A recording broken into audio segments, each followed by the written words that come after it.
Hey there, it's Brian Koshley from Avrp Studios, and today we're with Barbara Jetzer, who's a senior designer in our office, celebrating Women's History Month. And so we thought we'd sit down and ask a couple of questions of Barbara and talk about her experience coming up through the ranks and where she is now. So Barbara, welcome to our little snippet of a podcast. Glad to be here. Why don't you introduce yourself and talk a little bit about your role at Avrp Studios and what you do? Okay, my name is Barbara Jetzer. I am, as Brian said, a very senior designer at Avrp. I'm not very senior in the sense that I have not been there for very long at all, and came to Avrp kind of on a ship that I wasn't the captain on. I came in very unkosher ways, in the sense that I came in with a team of people that had merged with the company at the time. That ship kept on sailing, and that captain left with the ship and left the crew with Avrp. So I kind of fell into the role of designer by default, and get to do what I love and get to do why I started to go to architecture school in the first place, which is design and interacting with people and coming up with team solutions together with people. So long story, short answer. No, that's great. What was your first, if you think back to, being a young girl, when was the first time architecture kind of came on the scene? What started to interest you about the profession? Oh, wow. I always knew I wanted to be a builder from the get-go. And I'm not coming from a architecture or design family at all. But I always I had my bed way up high when I was a little kid, and always rearranged with like towels and stuff. I created rooms and shaped areas under my bed ever since I was super little. And I was going to go to art school and become an interior designer. I'm from Switzerland originally, and so how you're learning architecture and building in Europe is a little different than here in the US. So I was going to go to be an interior designer, and you do that through art school and art college in Switzerland. But then my parents kind of said, nah, you should go, think a little bigger. Go do architecture instead, and you can always find your way back into interior design. And I'm glad I did, because looking at the whole thing is a lot more fun for me. And that's why when I came to the US, the first thing I did was, let's take it even a step further. And I went to work for KTUNA landscape architecture, because I wanted to really get the whole picture in, out, and everywhere. So that's always knew I wanted to be a builder. So that's how that happened. That's fascinating. So it's a very kind of macro to micro approach, which is kind of what you take in your design solutions, right? Even starting with landscape architecture. The whole thing. Yes, the whole thing. There are no boundaries.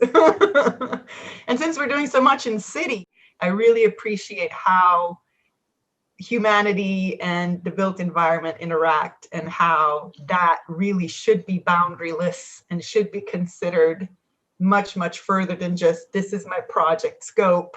It should really, not only spatially, but social thinking and all that should really be a lot more inclusive than just, okay, I have a client, I have a timeline, I have a budget, go. Should kind of take 3 steps back and look at it from further, always, I feel.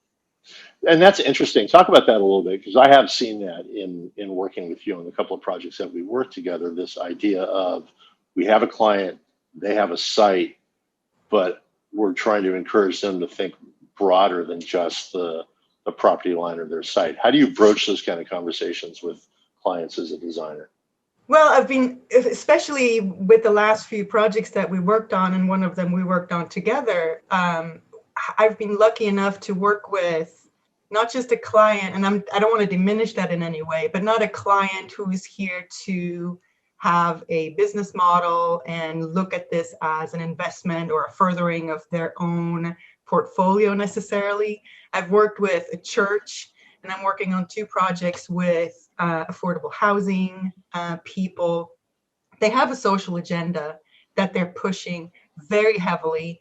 And quite frankly, if it were up to me and I could choose my perfect profession or my perfect office, it would be, if there were such a thing, you know, like Architects Without Borders, right? Where you could really go and actually make a change in this world and do something that goes beyond just having a paycheck at the end of the month, but really further that social agenda, because we so desperately need it in this world, in this time right now. And so it just kind of fell into place with these people, particularly right off the bat, because that's who they are and that's why they exist. They want to do something to help people who are disadvantaged, and just having these conversations, and how can you express that in where you're, very simple, where am I putting a balcony, where am I putting a gathering space, how am I maximizing opportunities in a very simple thing as a laundry area where people come together, and just by adding a little extra room here and there, encourage social gathering versus social isolation.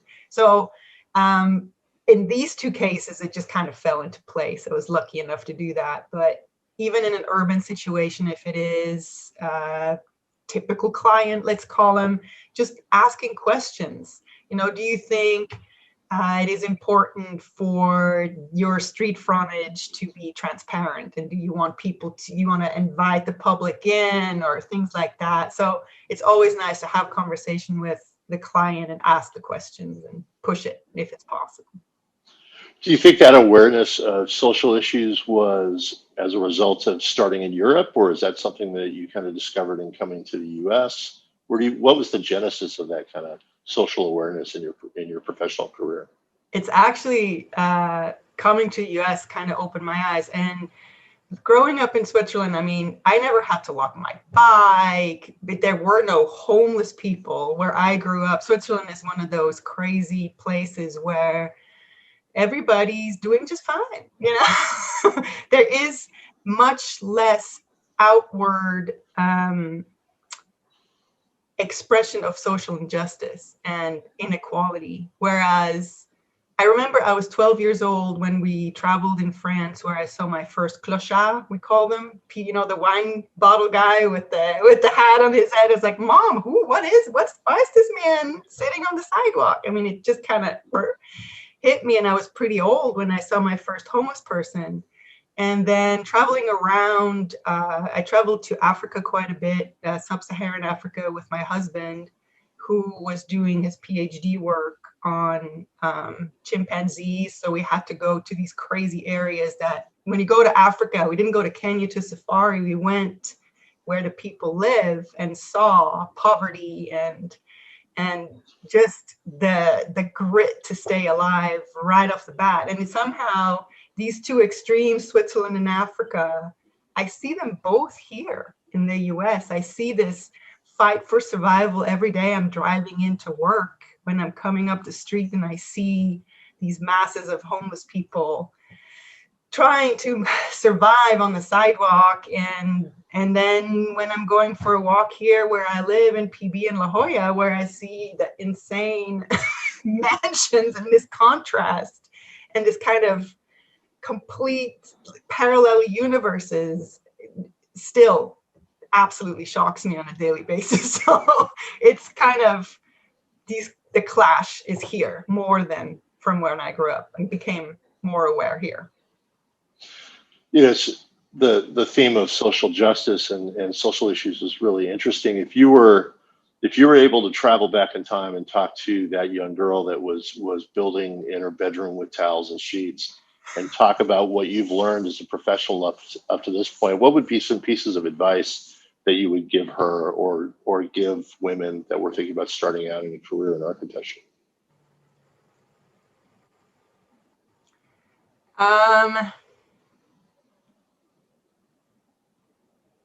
That's a good question.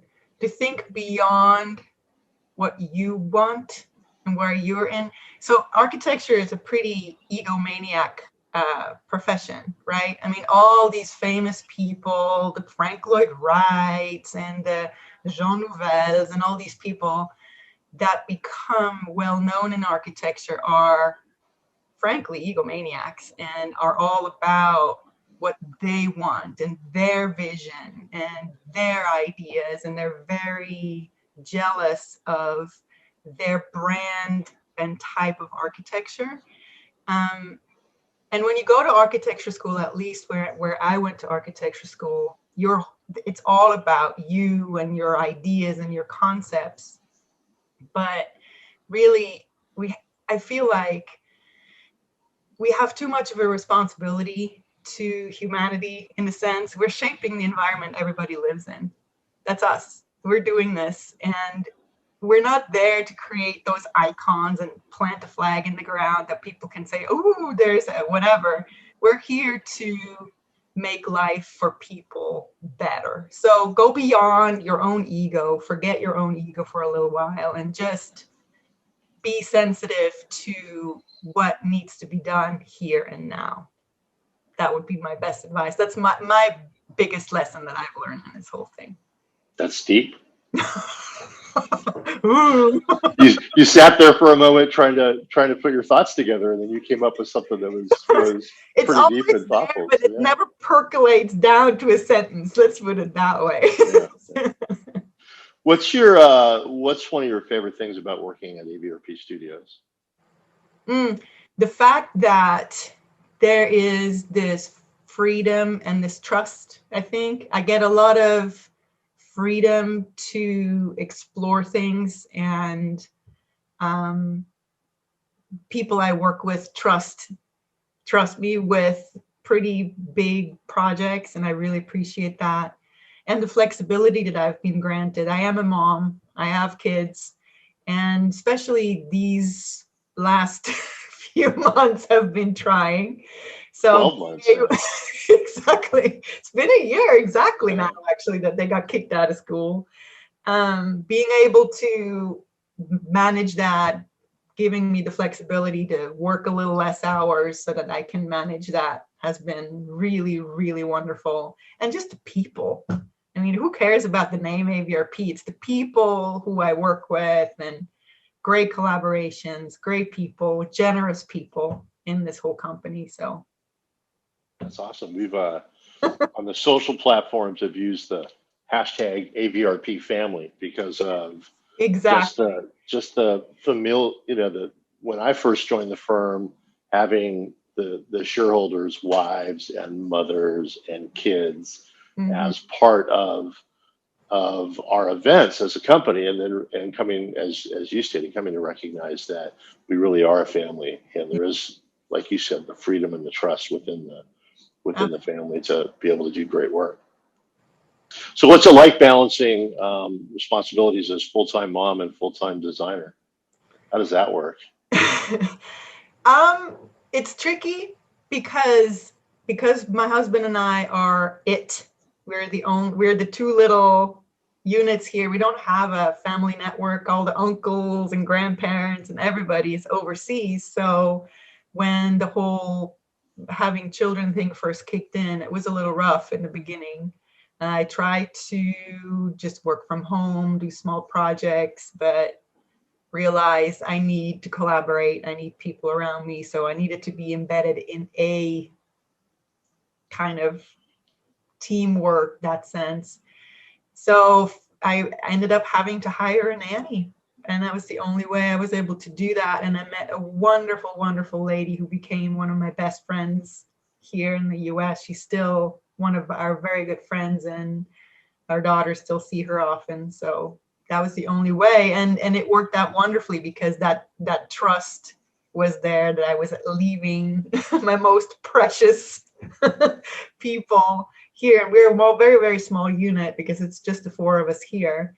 But that was the only way I was able to solve it. And it worked out wonderfully. But it's not possible for everybody. That's why, like you're saying, these two projects that we're working on, there's daycare component in there. And I feel very strongly that, mothers, women in this profession, that's one of the biggest challenges still, is biology has made us to be the ones that give birth and look after our own little ones. And my husband has been wonderful, and we split that chore very, very equally as much as possible. But it's still we still need help in being able to do that. So every mother has to find her own solutions. Absolutely. Yeah. Our best advice when we run into young families that are starting out is take everybody else's advice, but in the end, they're your children and you are the parent. And whatever decision you choose to make is valid for your family. Exactly. Right? Exactly. Irrespective of what other people are doing. And I tried to send them to daycare, and my older daughter, she just screamed. And they said, oh, they'll stop screaming after 10 minutes. They'll get used to it. And I was standing outside the door, and I waited 35 minutes. I timed myself. After 35 minutes of her screaming, I just went back in and said, no, this isn't working. I can't do this. That's where the nanny came in. And so I was like, yeah, no, this is not going to be us. So we'll finish up with two questions, and the first one's a little similar to my earlier one about talking to your younger self. What would be your piece of advice to women in the industry, given that this is Women's History Month, and we're kind of focusing on that topic? Be heard. Make yourself heard. Go there, do it. Just do it. Be heard. Yeah, be heard. Okay. Speak up. Do your thing.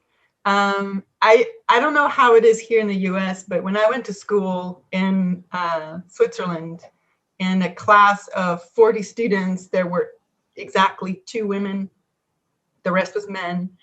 I don't know how the building industry is now here in the US when young women go to architecture school. I'm hoping it's a little bit closer to 50-50, but I'm still thinking it's very male dominated, and women tend to be better listeners than talkers. So just talk, speak up, be loud, be obnoxious. I like that advice. When you first, I misunderstood you when you first said something. I thought you said be hard, and I was like, ouch. No, but be heard and speak up. No, absolutely. Speak up. Okay. I gotcha. Ask questions, even if it seems like, oh my God, what does she know? Why does she ask this question? No, ask questions, because next time you'll know, and then you can say things. Well, and that's a great segue, because the theme for International Women's Day this year is choose to challenge. Mm-hmm. So what would your response to kind of that statement be of choosing to challenge as a woman in our industry? You mean generally, or for me personally? Both. I mean, let's talk about Barb personally. What does it mean when you see the theme of choose to challenge? What does that mean for you? Oh, wow. I don't know. That's a tough one, just because everything right now is so discombobulated and crazy and turmoily in the situation we're living in. I think that my challenge would be, let's just get back to normal people and just have, what is that normal? I mean, I guess the challenge would be, for me, what is the new normal gonna look like? So yeah, we're gonna go back to commuting to the office. We're gonna go back to working in an office again. But are we ever gonna go back to not getting our stuff delivered? You know, like what has this pandemic taught us about how we operate and how a society operates? Am I ever going to go back to walking or driving my car, or have I learned that riding the bike is the coolest thing ever? So I guess the challenge for me would be, what is going to be our new normal, and can we take something out of this last year that we've lived in an unprecedented way, connected and lived differently? Is there anything good that came out of this that we can apply and challenge ourselves? What is the new retail going to look like? What is the new restaurant going to look like? What is the new work environment going to look like? Is this really the only way, going to an office every day? Is there a blend? Teaching is the way children have learned over the last year with computers like we're doing right now? Can we take anything from there? What does university life look like? I would love to ask these questions and find ways to maybe shift things around a little bit and make things better. I like it. That's awesome. Well, thanks for taking a couple minutes out of your day. I know that your day is pretty hectic, and I appreciated you making the time for this. And we'll talk soon again, I'm sure. Thanks, Brian. Yeah, that wasn't that hard.